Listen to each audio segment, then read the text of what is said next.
Oh look, it is time to trot out the old arguments that I thought were played out at this point, because things done changed in the industry. But apparently the more things change, the more they stay the same. So, especially the Zoomers in my audience may not really remember this, but piracy used to be a huge thing. By which I obviously mean software piracy, and like digital things piracy, not the peg leg and parrot type piracy. You wouldn't download a Spanish treasure galleon. So whenever there's a piece of software that is incredibly expensive, or there's a piece of media that people kind of just want to see, they will pirate it. Especially for software, a lot of companies ended up embracing piracy, even relying on it to a certain extent to maintain a dominant market position. Take Photoshop, for example. That used to be an extremely expensive piece of software, yet somehow everyone seemed to have it. I would argue that probably the majority of copies of Photoshop installed on end-user machines are actually cracked versions, and Adobe is probably aware of that, and they are in favor of it. It allows people to truly become familiar with their extremely complicated software, learn the skills required to operate it, build a community around it, and then prefer working with it over other image manipulation software when working at an actual company. And that is actually the place where Photoshop cares about licensing. That is where they make their money. Corporations that can afford to just dish out a few bucks for the very expensive software licenses for Photoshop, and who can just put that down as a tax write-off. WinRAR goes even further than that, because you don't even have to get a cracked version.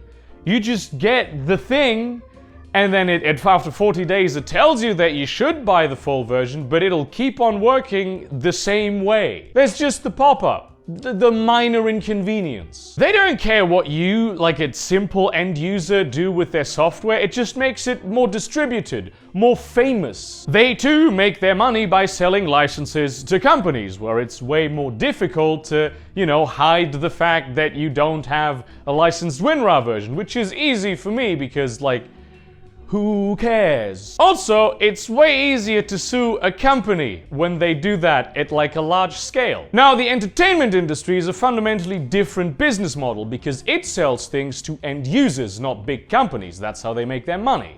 Movie tickets bought, Blu-rays purchased, games acquired through Steam. They have a much wider audience and also a strong incentive to make sure that every individual who consumes their product actually pays for it. But there's a different consideration to be made. In an optimally functioning market, things would always cost as much as any given individual would be willing to pay for them. The rules are a bit different in a market where you sell virtual goods because it's way easier to steal them, and also stealing them doesn't really come at any cost financially to the manufacturer. The money lost is merely a mismatch in projections. It's not actually a minus that they made, because they didn't have to go out of pocket to actually make something physically. If, for instance, you would go to the Opel factory and you would just steal one of their cars just direct from the factory for whatever reason that you have for doing that, they are now out the money they fronted to acquire the materials and the labor time to manufacture that individual car,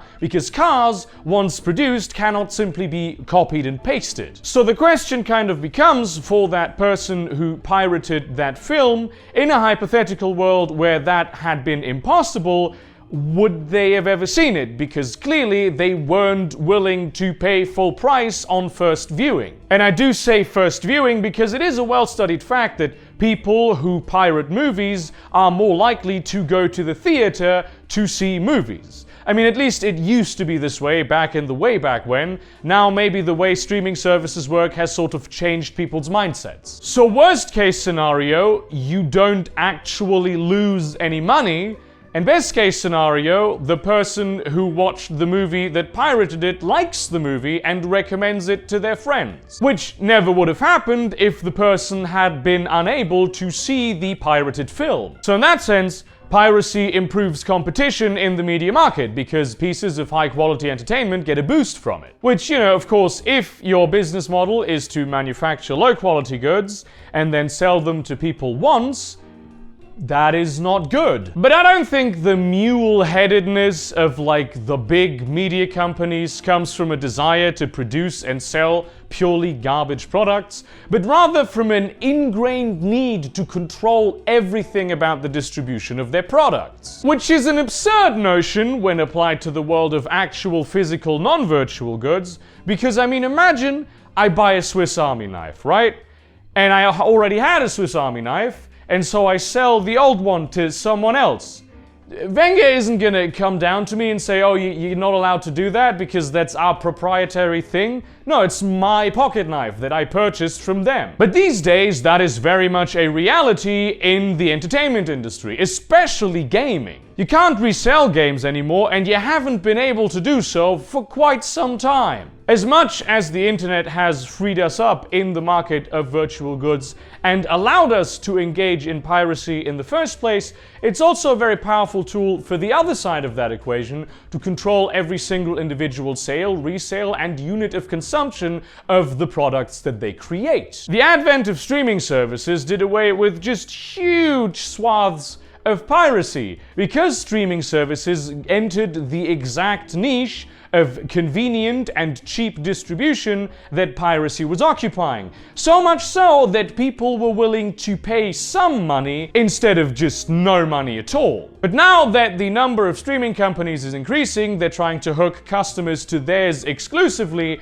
by way of exclusives. And this is creating the exact same ecosystem that we used to have before streaming companies were even a thing. No customer, except like some incredibly non-frugal rich person, will just front money every month for a dozen streaming companies. That is absurd. But they will see those exclusives because they want to see them, and for that they will use piracy. Because there are so many good originals, especially on these new streaming platforms, I do believe that the main way in which competition should happen between the platforms is on the platforms themselves and not in the content that they sell you. Netflix doesn't have the cool and convenient X-ray feature. Amazon Prime Video doesn't have an interface that will further your will to live. But because it's so easy to essentially just copy many of these features for the competition, it is, from the perspective of streaming platforms, much more effective to essentially just hold media hostage so that people will come to you instead of the other guy. Which, once again, in turn creates the situation that makes piracy something that people want to do. Something that I've seen that sort of gives me pause is the professional-grade software companies jumping on this trend of the subscription model. So instead of having to pay 2 bajillion macaronis in order to get a Photoshop license, you just pay like $25 a month. And right now, piracy doesn't worry them because that's the way they've always done it. But once Adobe realizes that it can actually control sales to the end user market now, won't it try to destroy the very thing that made its dominant market position possible? I mean, it's a known fact that most companies behave like sociopaths. And that would be a very sociopathic thing to do. What's required to resolve these problems? Can they even be resolved? Is this the right situation to be in because we finally sort of arrived in the 21st century? Or is piracy always something that is required in order to ensure competition? Personally, I am happy about the existence of these new distribution models, but I don't really like many of the implications that they carry. And I do believe that the possibility of piracy is very important for end consumers and healthy to the market as such. But I'm actually very curious as to your takes on this whole thing because I have a lot of unclear questions just left that I probably haven't considered. So leave your opinions in the down where the things are. Thank you very much for watching this video. Like, comment, subscribe, share this to your relevant communities, but do not spam them. Consider supporting me on Patreon or Subscribestar or buying some of the merchandise. I just realized that I have a thing now that I do at the end of videos. I used to not have that and I thought that it weird when other YouTubers did.